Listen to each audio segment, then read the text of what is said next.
ഇടതുപക്ഷത്തിന്റെ സാംസ്കാരിക ശബ്ദമായിരുന്നു കെ സച്ചിദാനന്ദൻ. അദ്ദേഹം കേരള സാഹിത്യ അക്കാദമി ചെയർമാനുമാണ്. അങ്ങനെ ഒരാൾ വന്ന് പറയുന്നത് തുടർഭരണം ഇനി ഉണ്ടാകരുത്, അങ്ങനെ വന്നു കഴിഞ്ഞാൽ അത് വലിയ അപകടം സൃഷ്ടിക്കുമെന്ന്. ഈ സാംസ്കാരിക നായകരൊക്കെ അവസരവാദികളാണ് എന്ന് കേരളം ഒരുപാട് തവണ ചർച്ച ചെയ്തിട്ടുള്ളതാണ്. സച്ചിദാനന്ദന്റെ ഈ ഒരു നീക്കം അവസരവാദമാണോ അതോ യഥാർത്ഥത്തിലുള്ള വസ്തുതയാണോ? അത് എങ്ങനെയാണ് സമൂഹം വിലയിരുത്തുന്നതെന്ന് ചോദിച്ചാൽ എനിക്ക് തോന്നുന്നു CR പരമേശ്വരനാണ് ഇപ്പോൾ ഇത് അവസരവാദപരമായിട്ടുള്ള നീക്കമാണെന്നും പറഞ്ഞിട്ട് കുറിപ്പിട്ടിരിക്കുന്നതാണ് ഞാൻ മനസ്സിലാക്കുന്നത്.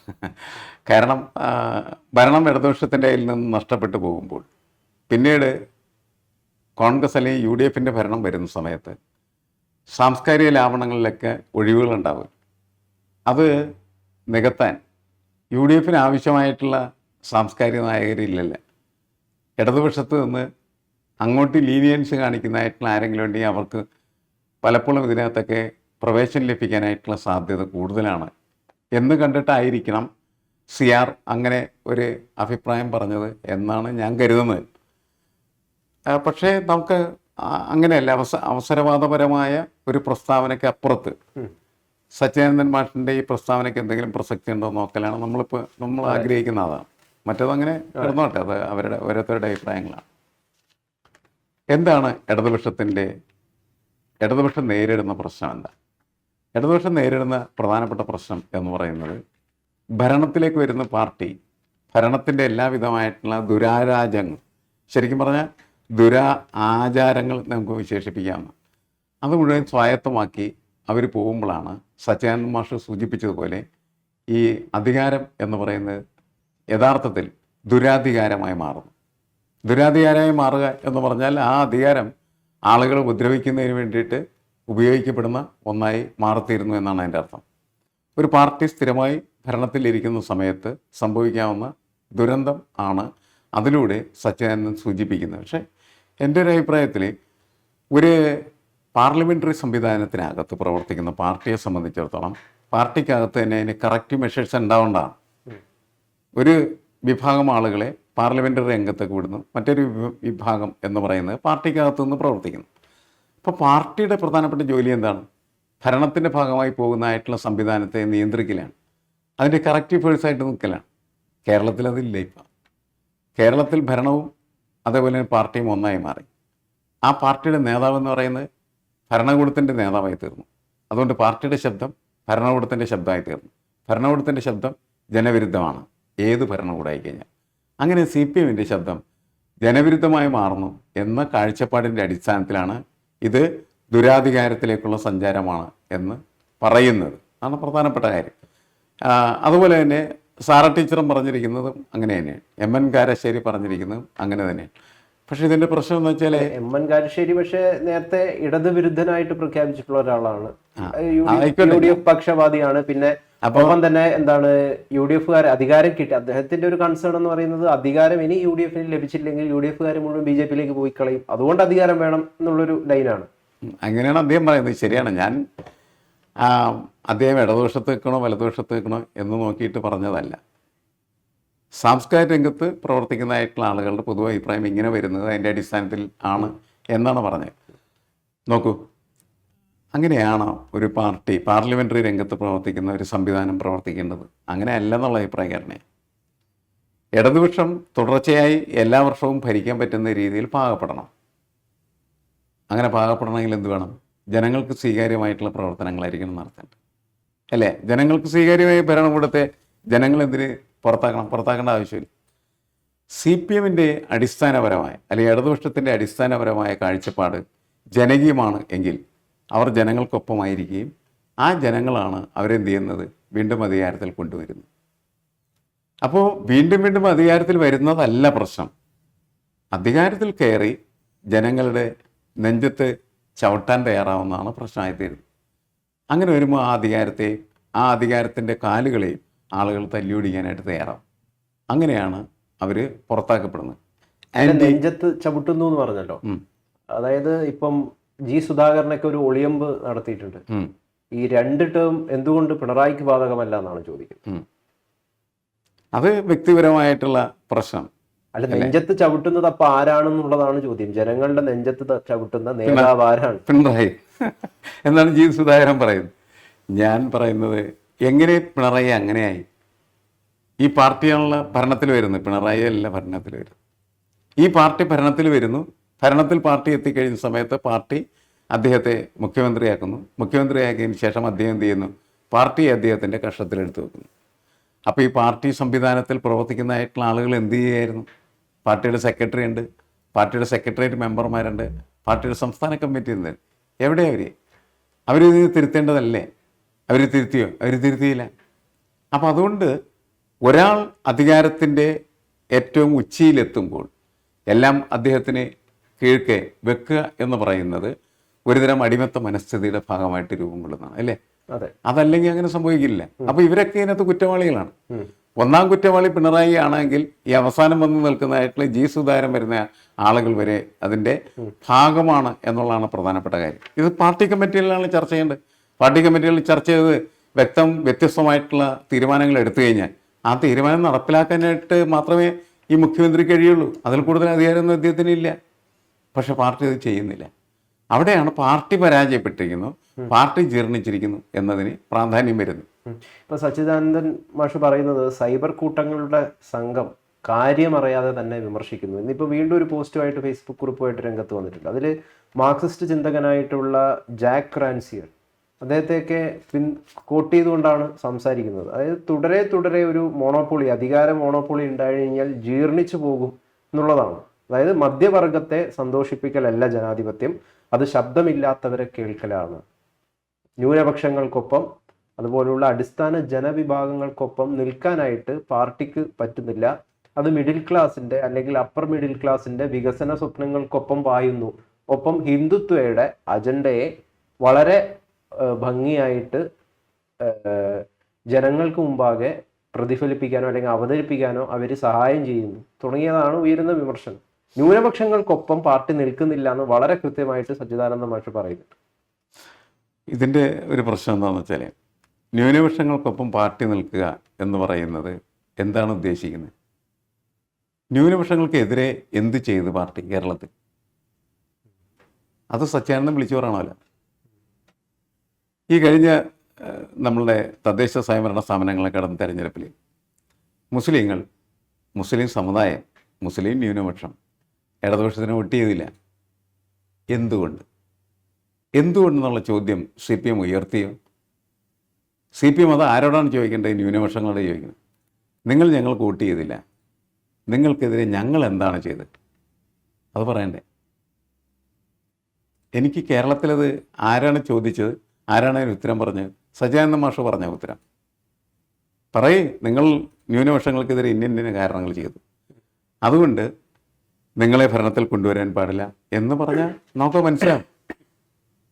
ഞാൻ ചോദിക്കുന്ന ഈ ചോദ്യത്തിന് ഉത്തരം നൽകാനായിട്ട് രണ്ടുപേരും ബാധ്യസ്ഥരാണെന്നാണ് ഞാൻ പറഞ്ഞത്. ന്യൂനപക്ഷം ബാധ്യസ്ഥമാണ് അദ്ദേഹം. പാർട്ടി എന്ത് ചെയ്തു ന്യൂനപക്ഷങ്ങൾ? അത് ന്യൂനപക്ഷം പറയണ്ടേ? CPM ഞങ്ങളെ ഇങ്ങനെ ദ്രോഹം ചെയ്തു, അതുകൊണ്ട് ഞങ്ങൾ ഇവർക്ക് വോട്ട് ചെയ്യുന്നില്ല എന്ന് ഇവർക്ക് എന്താ പറയാൻ പറ്റാത്ത? അത് ഇത്തരം ചോദ്യങ്ങൾ ഉള്ളതുകൊണ്ടാണ് ഞാൻ തുടക്കത്തിൽ ചോദിച്ചത്. അവസരവാദമാണോ ഇത്? അല്ല, ഞാൻ ഈ ചോദ്യം ഉന്നയിക്കുന്നത് യഥാർത്ഥത്തിൽ CPM-നോട് ഞാൻ ചോദിക്കുന്നതാണ്. CPM അങ്ങനത്തെ ഒരു ചോദ്യം കേരളത്തിൽ ഉയർത്തിയോ? ഇല്ലല്ല, അവർക്ക് ചോദിക്കാല്ല. നിങ്ങളെന്താ ഞങ്ങൾക്ക് വോട്ട് ചെയ്യാത്തത്? നിങ്ങൾക്കെതിരെ ഞങ്ങൾ എന്ത് ദ്രോഹമാണ് ചെയ്തത്? ഇസ്രായേൽ ഈ നമ്മുടെ ഗാസയിൽ അവരെ ഉപദ്രവിച്ചതുപോലെയുള്ള വല്ല ഉപദ്രവം CPM-കാർ കേരളത്തിലെ മുസ്ലിങ്ങൾക്കെതിരെ നടത്തിയ? കഫിയ ധരിച്ചിട്ട് മുഖ്യമന്ത്രി പിണറായി വിജയൻ അടക്കം ഐക്യദാർഢ്യം നടത്തിയിട്ടുണ്ട്. അല്ല, വേറെ ഇവർക്ക് എന്താണ്? കേരളത്തിൽ നടപ്പിലാക്കില്ല എന്ന് പറഞ്ഞിട്ടുണ്ട്. കേരളത്തിൽ ഏത് മുസ്ലിമിനെയാണ് CPM ഉപദ്രവിച്ചേക്കണം? അത് പറയട്ടെ അവര്. എനിക്ക് മനസ്സിലാക്കാൻ പറ്റാത്തൊരു കാര്യം, ഇവരെല്ലാവരും കൂടി UDF-ന് വോട്ട് ചെയ്യണം. UDF ഇവർക്ക് വേണ്ടി എന്താ ചെയ്തേക്കണം? ഈ ചോദ്യം എന്താണ് CPM ഉയർത്താത്തത്? അവിടെയാണ് നമുക്ക് CPM-ൻ്റെ നിലപാടിൽ പ്രശ്നം എന്താണ്. CPM അത് ഉയർത്താത്തതിൻ്റെ കാരണം എന്താണെന്ന് വെച്ച് കഴിഞ്ഞിടയിൽ മുസ്ലിം ന്യൂനപക്ഷം ഇങ്ങനെ ധ്രുവീകരിച്ച് UDF-നൊപ്പം പോകുമ്പോൾ ഹിന്ദു ഭൂരിപക്ഷ സമുദായം CPM-നൊപ്പം വരും എന്ന കണക്കൂട്ടലാണ്. ആ കണക്കൂട്ടലിൽ നടത്താൻ അവരുടെ വോട്ട് കിട്ടണം എന്നുള്ളതിൻ്റെ പേരിലാണ് ഈ വിഷയത്തിൽ അവർ നിശബ്ദരായിരിക്കുന്നത്. സത്യത്തിൽ അതല്ല. CPM ചെയ്യുന്നത്? CPM ഈ ചോദ്യമാണ് ഉയർത്തേണ്ട കേരള സമൂഹത്തോട്. CPM മുസ്ലിങ്ങൾക്കെതിരെ എന്താണ് കേരളത്തിൽ പ്രവർത്തിച്ചിട്ടുള്ളത്? അതിന് വ്യക്തമായിട്ടുള്ള ഉത്തരമായി കഴിഞ്ഞാൽ ഇത്തരത്തിലുള്ള അവ്യക്തമായിട്ടുള്ള വാദഗതികളും പ്രശ്നങ്ങളും അപ്രസക്തമായി തീരും. എനിക്കത് മനസ്സിലായിട്ടില്ല. അതുകൊണ്ടാണ് ഞാൻ ഈ ചോദ്യം ചോദിക്കുന്നത്. അല്ല, ഇപ്പം ജമാഅത്തിക്കെതിരെ ജമാഅത്ത് എന്താണ്? കോലി ബി അല്ല, മുസ്ലിം ലീഗിനെതിരെ വി ഡി സതീഷിനെതിരെ കഴിഞ്ഞ ദിവസം പറഞ്ഞതാ, കോലി ബി ജമാഅത്തിന്റെ കോർഡിനേറ്റർ ആയിട്ട് വി ഡി സതീശൻ പ്രവർത്തിക്കുന്നു. അതായത് മതരാഷ്ട്രവാദമാണല്ലോ. അതേപോലെ ലീഗിനെതിരെ നമുക്കറിയാം, നരേന്ദ്രമോദി കേരളത്തിൽ വന്നപ്പോ കോൺഗ്രസിനെ കുറിച്ച് പറഞ്ഞ കാര്യം നമുക്കറിയാം. ഒരു ഏറ്റവും ലീഗിനെക്കാട്ടിലും വലിയ വർഗീയത കോൺഗ്രസ് പറയുന്നു എന്നാണ് അദ്ദേഹം പറഞ്ഞത്. അപ്പൊ ആ ഒരു ലൈനിലേക്ക് CPM കൂടി പോകുമ്പോൾ സ്വാഭാവികമായിട്ടും ന്യൂനപക്ഷ വിരുദ്ധ രാഷ്ട്രീയമാണോ ഇവർ പറയാൻ ശ്രമിക്കുന്നത് എന്നാണ് ചോദിക്കുന്നത്. ഞാൻ ചോദിച്ച ചോദ്യത്തിന് ഉത്തരം ഇപ്പോഴും തന്നില്ല. ഗൗതമിന് പറയാൻ പറ്റുമോ? CPM എന്താണ് ഈ കേരളത്തിലെ മുസ്ലിങ്ങൾക്ക് എതിരായിട്ട് ചെയ്തിട്ടുള്ളത് എന്ന് പറഞ്ഞു. അതിന് ഉത്തരവില്ല. ഭയങ്കര തമാശയുള്ളൊരു കാര്യമാണ്. അപ്പം ഇവർ രണ്ടുപേരും എന്ന് വെച്ചാൽ പുകമറ സൃഷ്ടിക്കുകയാണ് ജനങ്ങളുടെ മുന്നിൽ. ജമാഅത്തെ ഇസ്ലാമിക്കെതിരെ സംസാരിച്ചുകൊണ്ട് മുസ്ലിങ്ങളെ മുഴുവനും എന്ത് ചെയ്യുന്നു? CPM-നെ എതിരാക്കി മാറ്റുന്നു. ജമാഅത്തെ ഇസ്ലാമിയെ എതിർക്കണം, മുസ്ലിമിനെ എതിർക്കണം. എന്താ കുഴപ്പം? മുസ്ലിങ്ങൾ മാത്രമല്ല ഒരു സംവിധാനമാണ് മുസ്ലിം ലീഗ്. അതൊരു വർഗീയ പാർട്ടിയാണ് എന്ന് പറയുന്നതിൽ എന്താണ് തകരാറ്? ഒരു തകരാറുമില്ല എന്നാണ് എനിക്ക് തോന്നിയിട്ടുള്ളത്. രണ്ടാമത്തെ കാര്യം, ജമാഅത്തെ ഇസ്ലാമി എന്ന് പറയുന്നത് മതരാഷ്ട്രവാദം മുന്നോട്ട് വെക്കുന്ന ഒരു പാർട്ടിയാണ്. അത് മതരാഷ്ട്രവാദം ഉന്നയിക്കുന്നുണ്ടോ ഇല്ലയെന്ന് പറയേണ്ടത് അവരാണ്, സതീശനല്ല. സതീശൻ പറയുന്നത് അവരിപ്പോൾ മതരാഷ്ട്രവാദമൊക്കെ ഉപേക്ഷിച്ചു എന്നാണ് പറയുന്നത്. അതിലെന്ത് കഥ? ഇയാളെ ആരെങ്കിലും ഏൽപ്പിച്ചിട്ടുണ്ട് അത് പറയാനായിട്ട്? അപ്പോൾ ഇയാൾ എന്തിനാ അത് കയറി പറയുന്നത്? ജമാഅത്തെ ഇസ്ലാമിയുടെ രാഷ്ട്രീയം എന്താണെന്ന് ജമാഅത്തെ ഇസ്ലാമി പറയും. അത് പറഞ്ഞ് കഴിഞ്ഞ ദിവസം അവരുടെ ഒരു പ്രമുഖൻ വന്ന് പറഞ്ഞല്ലോ, ഞങ്ങൾ മതരാഷ്ട്രവാദം ഉപേക്ഷിച്ചിട്ടില്ല, മതരാഷ്ട്രവാദികൾ തന്നെയാണ് ഞങ്ങൾ എന്ന് അദ്ദേഹം പറഞ്ഞല്ലോ. ഇല്ല, ഞാൻ ഇത് അവസാനം നിർത്തുമ്പോൾ എനിക്ക് ചോദിക്കാനുള്ളത്, നേരത്തെയൊക്കെ സാംസ്കാരിക നായകരെ സോഷ്യൽ മീഡിയയിലെ ചില അൺപാർലമെന്ററി വാക്കുകളൊക്കെ ഉപയോഗിച്ചിട്ട് വിശേഷിപ്പിക്കാറുണ്ട്. നായകർ എന്നത് മാറ്റിയിട്ട് അവിടെ യായാക്കിയിട്ടായിരുന്നു വിളിച്ചുകൊണ്ടിരുന്നത്. ഇപ്പോൾ അങ്ങനെയുള്ള ആളുകൾ യഥാർത്ഥത്തിൽ നായകരായി മാറുകയാണോ? സച്ചിദാനന്ദൻ മാഷനാരും ചോദിക്കുന്നതാണ്. അതായത് സച്ചിദാനന്ദൻ മുന്നോട്ട് വെച്ച വിഷയമുണ്ടല്ലോ, അത് ഗൗരവമായിട്ട് പരിശോധിക്കേണ്ട ഒരു വിഷയമാണ്. അധികാരത്തിലിരിക്കുന്ന പാർട്ടി ദുരാധികാരം ചെയ്യുന്നവരായി മാറിയാൽ എതിർക്കണം. അതെല്ലാ കാലത്തും എതിർക്കണം. ഏത് പാർട്ടിയായാലും, CPM മാത്രമല്ല മാറുന്നത്, എല്ലാവരും മാറുന്നുണ്ട്. അധികാരത്തിൻ്റെ സ്വഭാവം ഒന്നാണ്, അത് ജനങ്ങളുടെ മേൽ കുതിര കയറലാണ്, ജനങ്ങളെ അടിച്ചമർത്തലാണ്, അവരെ അടിമക്കളാക്കി മാറ്റലാണ്. അതിനെതിരെയുള്ള പോരാട്ടമാണ് ഇടതുപക്ഷത്തിൻ്റെ പോരാട്ടം എന്ന് പറയുന്നത്. ആ പോരാട്ടം ഭരണം കിട്ടിയാലും തുടരേണ്ടതാണ് എന്ന് പണ്ട് EMS CPM-നെ പഠിപ്പിച്ചിട്ടുണ്ട്. അതുകൊണ്ടാണ് ഭരണവും സമരവും എന്ന് പറയുന്നൊരു മുദ്രാവാക്യം തന്നെ ഉണ്ടായത്. പാർട്ടിയുടെ ഒരു വിങ് ഭരിക്കാൻ പോട്ടെ, പറട്ടെ, മറ്റൊരു വിങ് എന്ന് പറഞ്ഞാൽ എന്ത് ചെയ്യണം? പാർട്ടി വരുത്തുന്നതായിട്ടുള്ള കുഴപ്പങ്ങൾക്കെതിരെ പാർട്ടിക്കകത്ത് നിന്ന് യുദ്ധം ചെയ്യാൻ തയ്യാറാവണം. അതാണ് ഭരണവും സമരവും എന്ന് പറയുന്ന പ്രതിഭാസം. അത് ഉപേക്ഷിച്ചു എന്ന് പറയുന്ന ഒരവസ്ഥയിലാണ് കേരളത്തിൽ CPM. കേരളത്തിൽ CPM-നകത്ത് വിമർശനമൊന്നുമില്ല. നിങ്ങൾ വിമർശിച്ചില്ലെങ്കിൽ പിന്നെ നിങ്ങളെങ്ങനെ കമ്മ്യൂണിസ്റ്റുകാരനാവും? വിമർശിച്ചാൽ മാത്രമാണ് നിങ്ങൾക്ക് കമ്മ്യൂണിസ്റ്റുകാരനായിട്ട് മാറാൻ പറ്റും. ഞാൻ എപ്പോഴും കരുതുന്നത് ലെഫ്റ്റ് എന്ന് പറയുന്നത് നിലനിൽക്കുന്നത് ക്രിട്ടിക്കൽ ലെഫ്റ്റോടുകൂടിയാണ്. ലെഫ്റ്റ് മാത്രമായിട്ടില്ല. അല്ല, ലെഫ്റ്റിന്റെ അല്ലെങ്കിൽ ഇടതുപക്ഷത്തിന്റെ യഥാർത്ഥ സ്വഭാവം എന്ന് പറയുന്നത് എക്കാലവും പ്രതിപക്ഷമായിട്ട് അല്ലെങ്കിൽ ഒരു കറക്റ്റീവ് ഫോഴ്സ് ആയിട്ട് തുടരുക എന്നുള്ളത് തന്നെയാണ്. അപ്പം അതിൽ നിന്ന് മാറി അധികാരം എന്ന് പറയുന്ന ഒരു ആഗ്രഹത്തിൽ മാത്രം നിൽക്കുമ്പോൾ അതിന്റെ അടിസ്ഥാന സ്വഭാവം മാറിപ്പോകുന്നു എന്നുള്ളതാണ് പ്രശ്നം. അതായത് മൂന്നാം ഭരണം എന്ന് പറയുന്നത് വേണ്ടെന്ന് പറയേണ്ടതില്ല എന്നാണ് എൻ്റെ അഭിപ്രായം. പാർലമെൻ്ററി സംവിധാനത്തിനകത്ത് നമുക്ക് ഇടതുപക്ഷത്തിൻ്റെ ആശയങ്ങളും ഇടതുപക്ഷത്തിൻ്റെ പരിപാടികളും നടപ്പിലാക്കുന്നതിന് വേണ്ടി ലഭിക്കുന്ന ഒരു ആയുധമാണ് യഥാർത്ഥത്തിൽ പാർലമെൻ്ററി സംവിധാനം. അതിൽ നിങ്ങൾക്ക് വിജയിക്കാൻ കഴിയുമെങ്കിൽ നിങ്ങൾക്ക് എന്ത് ചെയ്യാം? അത് എടുക്കാം. ഇപ്പോൾ സച്ചിദാനന്ദൻ പറഞ്ഞ പോലെ CPM അടുത്ത 2026 തെരഞ്ഞെടുപ്പിൽ മത്സരിക്കേണ്ടതില്ലേ? അധികാരത്തിൽ മാറിയിരിക്കണമെന്ന് പറഞ്ഞാൽ മത്സരിക്കേണ്ട, നിങ്ങളെ കൂടി മത്സരിച്ചെന്ന് പറഞ്ഞാൽ മാറിയെന്നാൽ മതിയില്ല. അങ്ങനെയാണോ സച്ചിദാനന്ദൻ ഉദ്ദേശിക്കുന്നത്? അല്ലല്ലോ. അല്ല അല്ലേ? ആണോ? പറ.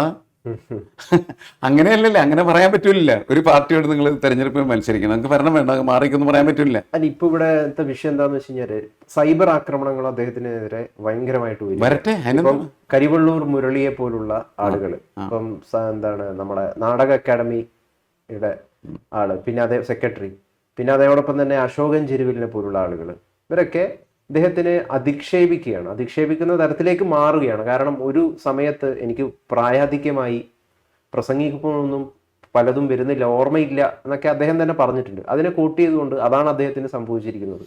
അതല്ല അവര് ഇപ്പോൾ ഗോവിന്ദ മാസ്റ്റർ അതിനെ നല്ല രീതിയിലല്ലേ എടുത്ത്, ഈ വിമർശനത്തിന് സ്വാഗതം ചെയ്താണ് അദ്ദേഹം സംസാരിച്ചത്. അതങ്ങനെയാണ് ചെയ്യേണ്ടത്. വിമർശനത്തെ സ്വീകരിക്കാം. CPM ചെയ്യേണ്ട ഒരു കാര്യമാണ്.